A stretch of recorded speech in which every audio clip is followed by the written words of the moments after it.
Priestley Fackerson ar tafliad hir dros Connah. O grym o lawio o'r bel yn taro'r postyn. Disney oedd yna. Andy Morrison yn gandryll. Mae o'n awlio bod yna lawio yn y cwrt cyn i John Disney gael y cyfle. A cherdyn melyn i Andy Morrison. A hynny am gegan o'r modol. Kai Jones yn cynnig I hun, ond Priestley Fackerson. Mae wedi bod yn awdurdodol.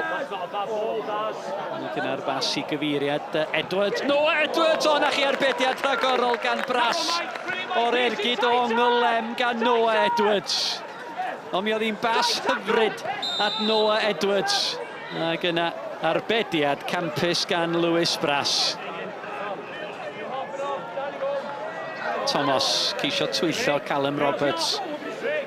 Thomas yn gwneud yn dda. Thomas ar ergyd, Jones, o mi rwysodd ar ergyd, mae disgyn I Bradley! Bradley disgyn yn y cort, mae Caernarfon! Y drosedd gan Danny Holmes ar Sean Bradley. Mae'n Caernarfon i'r tîm cartra. Leo Smith yn camu fyny. Smith yn taro'r postyn! Dihangfa I Connah. O Leo Smith yn taro'r postyn ar cynnig o'r smotyn. Sam Jones. Hyfryd at Jamie Crowder, pas rownd y gornel. Ras I Breeze, dydi Breeze ddim yn cam sefyll. Jamie Breeze yn dal I fynd, mae Breeze yn gry. Breeze I Caernarfon! Mae pawb yn dal I pen yn ei dwylo. Oeddech chi'n disgwyl gweld y bel yng nghefn y rwyd yn y fan yna. Mi oedd Jamie Breeze mor gry a mor benderfynol. Ramsey ar gigrydd I Caernarfon. Gareth Edwards I fyny amdani, mae'n disgyn I! Mae gyfle clir I Leo Smith. Arbediad rhagorol gan Lewis Bras. O Leo Smith mor agos at roed Caernarfon ar y blaen. We've had chances. Their keepers pulled off 2 really good saves like towards the end of the game.